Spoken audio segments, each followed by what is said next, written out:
امیرعلی بابایی.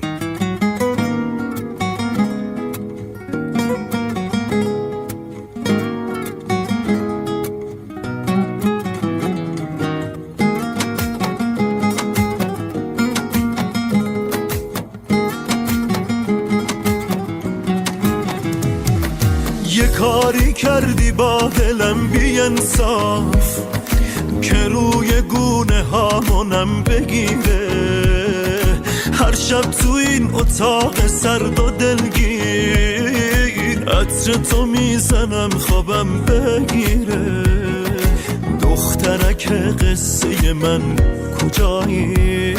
حالا که ابری کردی زندگیمو، هر کاری کردم حالمون عوض شه، نفهمیدی از خود گذشتگیمو.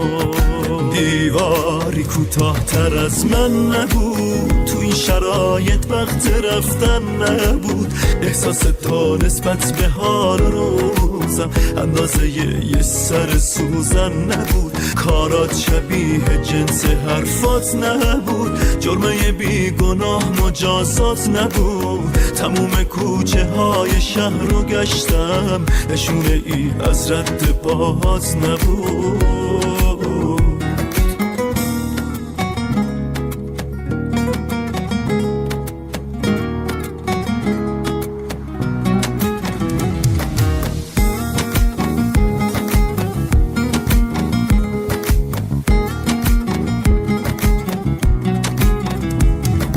خسته شدم دیگه بس بهونه، هرچی زمان میره حالم همونه.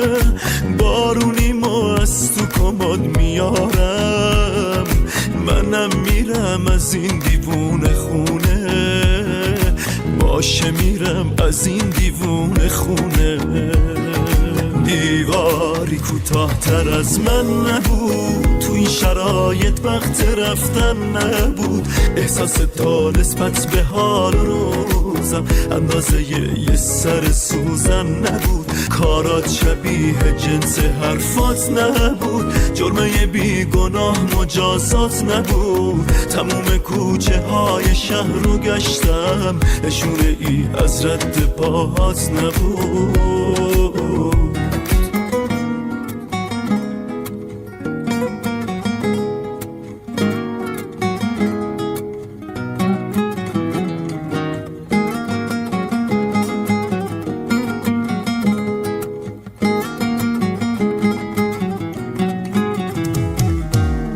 سعید سام، رضا شیری استدیو.